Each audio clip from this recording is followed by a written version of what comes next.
Գրանցվիր totogaming.am կայքում և ստացիր 2000 դրամ և 50 free spin։ Մանրամասների համար totogaming.am։ Սուրգայիթյան դեպքերի հետ կապված մեր ազգի ներկայացուցիչները բազմաթիվ առիթներ ունեցել են խոսելու նաև միջազգային հարթակներում,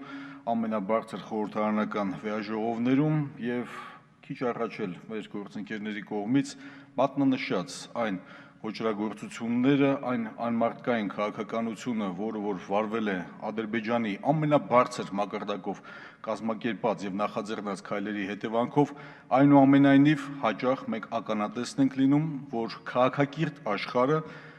ականջալուր լինելով հանդերձ որևիցե նախաձեռնություններով հանդես չի գալիս։ Նույն Սումգայիթյան դեպքերի հետ կապված դեռևս 1988 թվականի փետրվարի 26-ին այդ ժամանակահատվածում Միխայիլ Գորբաչովն էր գլխավոր քարտուղարը մեծ պետության, որտեղ նա առիթ է ունենում հանդիպելու հայ ազգի մտավորականներին, որտեղ նա իր մտահոգություններն է հայտնում Բաքվում ապրող շուրջ 200,000 ազգությամբ հայ բնակիչների հետ կապված։ Այս էլ է այն հիմնական փաստերից, որ այդ ժամանակահատվածի ամենաբարձրաստիճան իշխանությունները քաջատեղյակ էին ինչ է հասունացել եւ ինչ հետևանքներ է ունենալու։ Ցավոք սրտի այդ գործողությունները չկանխելու հետևանքով մենք ունեցանք հայ ազգի ներկայացուցիչների զոհեր։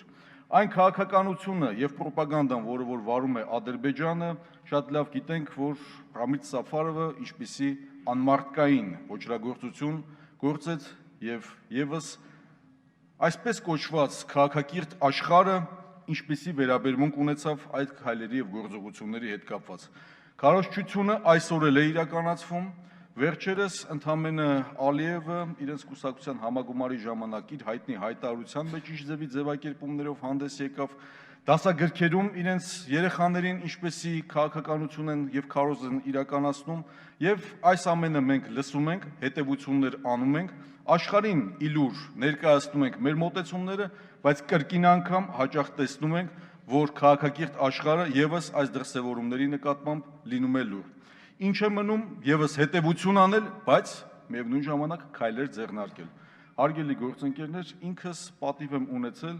մայրաքաղաք Երևանում տարիներ շարունակ մարզատրամաբանական խաղեր կազմակերպել, ամենատարաբնույթ ինտելեկտուալ միջոցառումները կազմակերպել մարզատրամաբանական խաղերի մեջ շախմատ, շաշկի, ռենձյուգո, տարվա ինտելեկտ,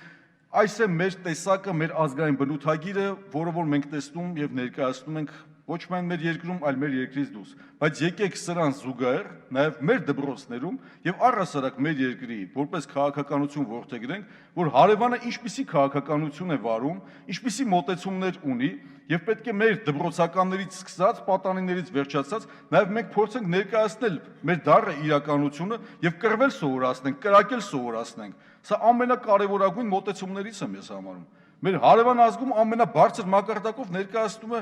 իր հավակնությունների, այսպես ասած, բայց նույնիսկ շատ լավ հասկանալով, որ հենց հիմա էլ նրանց ներկայացուցիչները հետևում են այն ինչ որ քննարկվում է Հայաստանի Հանրապետության ազգային ժողովում եւ թող իմանան, նրանցից վստահ եմ չեն եղել Հայաստանի ցեղասպանության ինստիտուտում, բայց բոլոր այն ոտնձգությունները, որոնք որ միտված են եղել հայ ազգի պետականությանը եւ հայ ազգի նկատմամբ, նրանք ի վերջո դատապարտված են եղել պարզապես ոչնչացման։ Այսօր էլ թող իմանան այն անձինք, որոնք ոտնձգություն կունեն Հայաստանի պետականության եւ հայ մարդու նկատմամբ, նրանք եւս կոչնչացվեն։ Եվ մի կարևորագույն իմաստություն, եթե ուզում ես խաղաղություն, պարզապես մեր պարագայում մենք դատապարտված ենք լավ զինվելու եւ պարտադրելու այդ խաղաղությունը։